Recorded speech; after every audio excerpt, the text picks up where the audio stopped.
there's a few people out there that, Bill always says, like, sanity needs a safe space. Yep.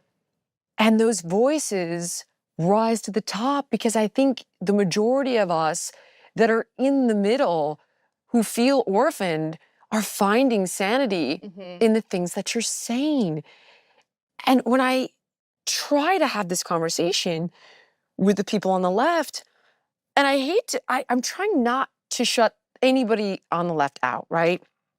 But they are the least tolerant and they eat their own. They do. That's a huge problem on the left. They eat their own. Oh, not left enough. You're gone. Oh, really? You don't think you can be healthy at any size? Fat shamer, you're out of here. Not left enough. Right. Oh, you're not down with the medicalization of 6-year-olds who want to be a tomboy? Transphobe. Right. Yep. It's so true. What is that? It's so myopic. You are forcing people to defect.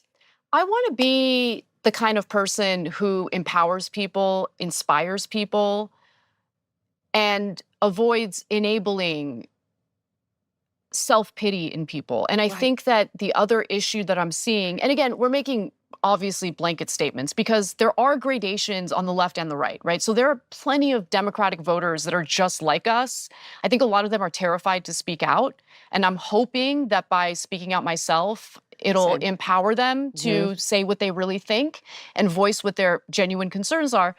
But at some point last year, the other thing that really hit me was the difference between my upbringing and what the Democratic Party espouses. I was raised by very tough parents. And I would say, like, even though I'm a millennial, an older millennial, I would say my upbringing is more similar to how Gen X was raised, right? Like, welcome. No, but I think that was the right way because it teaches you to be self-sufficient and honestly empowered, right? Like I always felt empowered to choose my destiny. Right.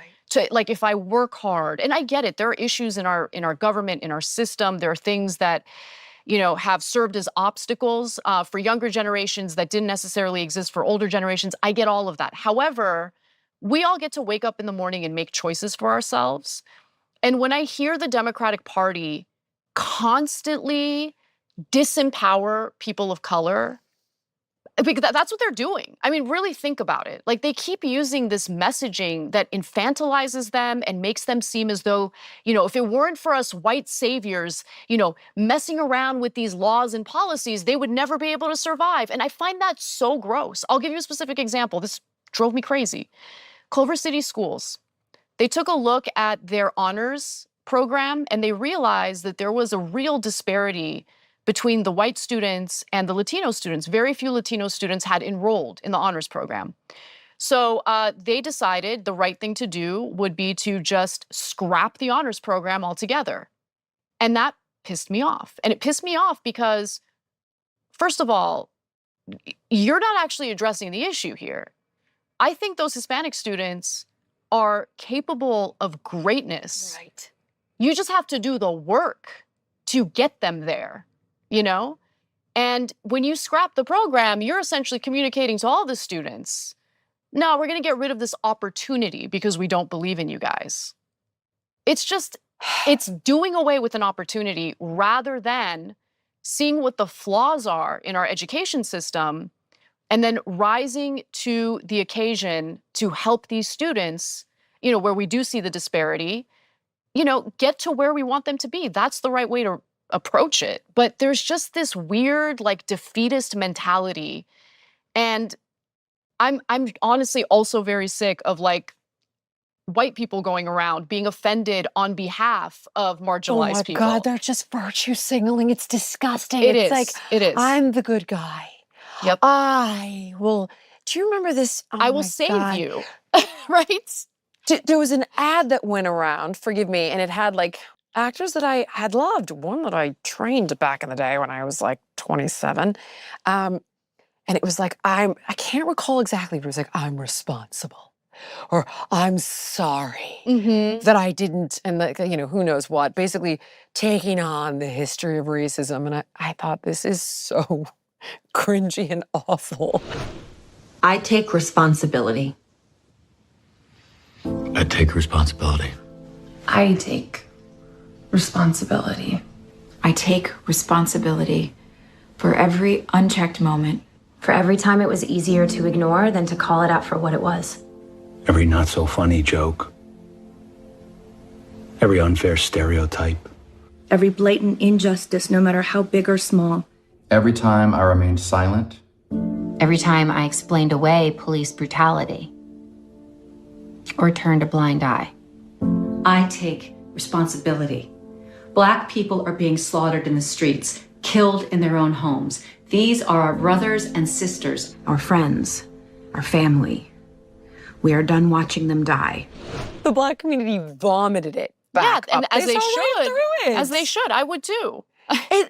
And being the mom of a Black child, the reason I really don't like it is because if you tell my daughter the world's systemically against her, then if she ever falls down, there's no agency to say, like, why did I fall down? Let me pick myself back up. Let me reapproach. It's, I'm a victim. And as a victim, you're fundamentally disempowered to change anything. Right. So part of me wonders if this isn't some sort of conspiracy theory narrative of racism to keep people of color down by telling them they've got no hope. I've often wondered that. By making them angry, which then alienates those of us who, where there is injustice, would have previously got involved. And now we're kind of like, I'll just stand here because I'm paralyzed to know what to do. Like, Right. I don't want to be a savior, but I don't want to get involved. Like, I don't know. There are real moments that, like this that you're talking about, right? Like doing the work for the Hispanic kids to make sure they have the resources they need. Right. It's like it gets taken away, so their opportunities get taken away. Exactly. Exactly. I mean, when I started kindergarten, I didn't speak a single word of English. I'm the child of Armenian immigrants. Yeah, so I grew up, with my parents speaking Armenian. That was the first language I learned. Now I need help with Armenian because my English is way better. But what they did in the elementary school I went to is before any of the classes started, they had me do this test to see where I was with like my English skills. They realized I need English as a second language, like an extra curriculum tacked onto what all the other students were doing. So what the school did was realize, okay, she's having trouble with English. We need to get her caught up. So there's going to be an extra program that we're offering to her to get her up to speed. And that helped me tremendously, along with watching Sesame Street and learning English that way as well. But the school didn't just give up on me and say, she doesn't know how to speak English. We don't know what. Maybe we just don't grade her as harshly. Right. Right? So just let her flail, but give her the grade so she can pass. And that's not helping.